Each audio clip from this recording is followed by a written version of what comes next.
Hello, this video is about the welding practice. In this video, we will give you awareness about what are the welding techniques, how to do arc welding, and what are the good practices while we do welding.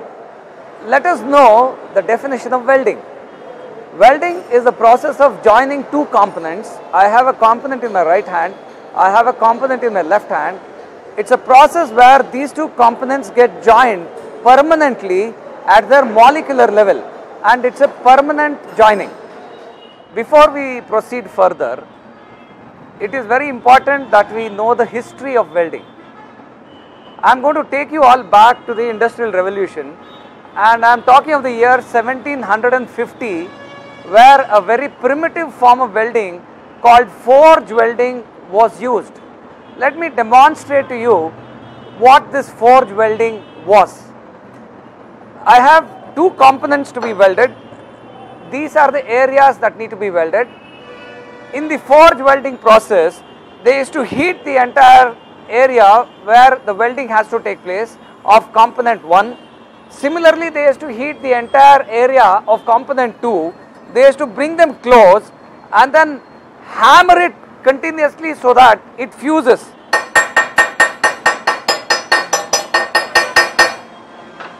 Because of the heat and the hammer, the metals got fused at that temperature.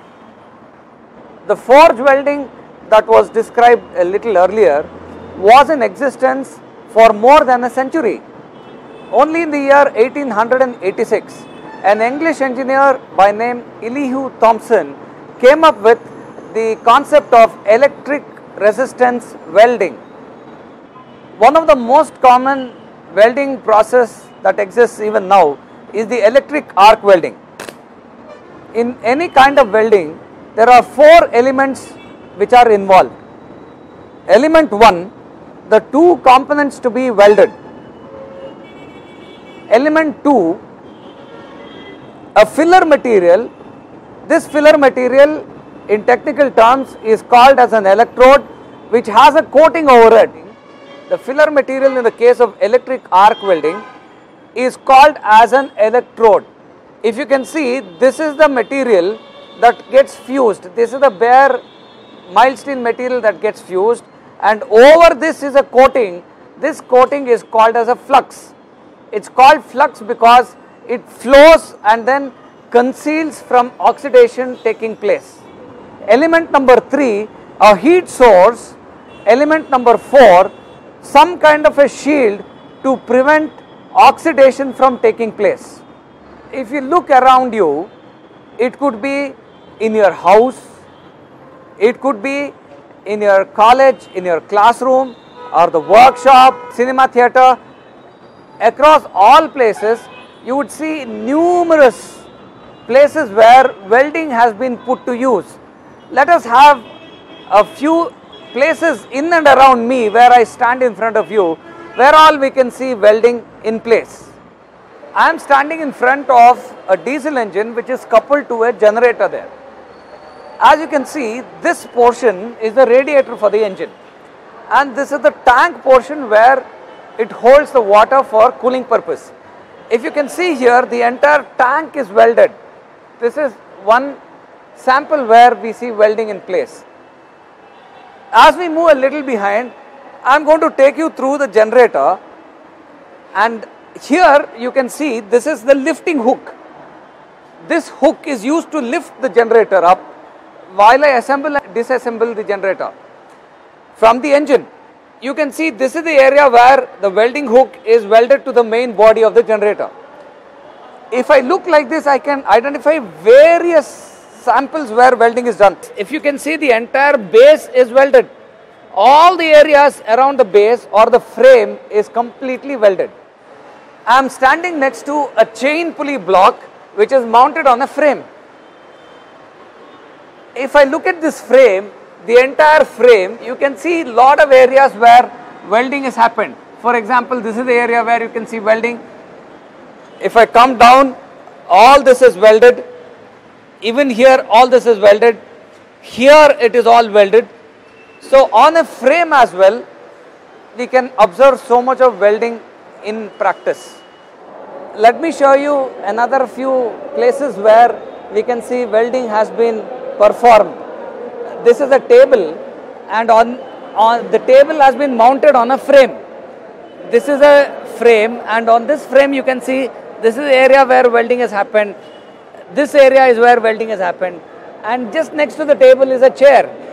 It's an iron chair, and all areas you can see welding has been done. All these areas are where welding has happened. We learnt the definition of welding. We became aware of the history of welding. We now know the 4 elements of welding, and we also saw a few examples of welding. Now it is time to see the practice of welding. Before going to the actual welding practice, let us know about the safety precautions. Protect yourself and others. Arc rays can injure your eyes and burn the skin. Use enough ventilation. Keep fumes and rays and gases away from your breathing zone. Wear correct eye, ear and body protection. My colleague is wearing all the safety aspects: goggles, apron, gloves and safety shoes. We will weld a T-joint. For the T-joint, I am having 2 workpieces. In these 2 workpieces, I am going to do the T-joint. See, now I joined like this. If I inverted, this is like a T shape. That's why it is called as a T-joint. In this T-joint, this workpiece, it has to stick in the front end and the rear end, so that the tack, we have to put the tack in the front and the rear. This workpiece thickness is 10 mm. So I am going to use the 3.15 dia of electrode, and current 100 to 130 amps current we are going to use. Now I am going to stick the 2 parts initially, otherwise the position will slowly change like this. We will never get the T shape. That's why sticking is very important. So stick the front end and the rear end. It's called as a tack welding. Tack, T-A-C-H, that is a tack welding. Tack it in the front and the rear, just only one touch in the electrode. Take it out, and the rear end, touch it only once and remove the electrode. Now this is the tack welding. Tack welding in the front and the rear end. Furtherly, it will not move. So it is in the same T shape. Now in this straight path, I am going to weld. So initially you touch the workpiece and take the electrode, then move along with the straightness of the path. If you touch in between the workpiece, what will happen? It will stick in the workpieces. Furtherly, the splatter mark will produce. So keep away some distance and do the welding along with the straight path. The same thing we have to do it in the next side also.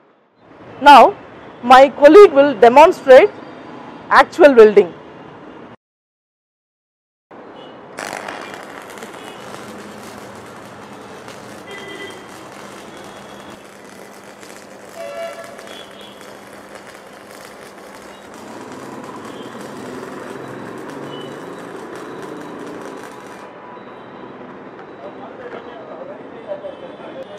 After the welding, we have to remove the slag which is deposited in the welding.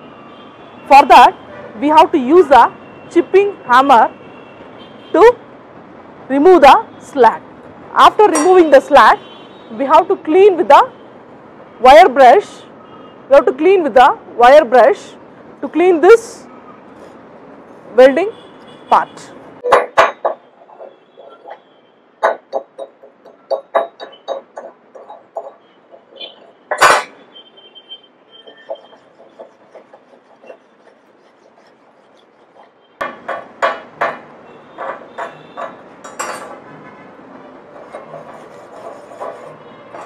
The T-joint is complete in all aspects.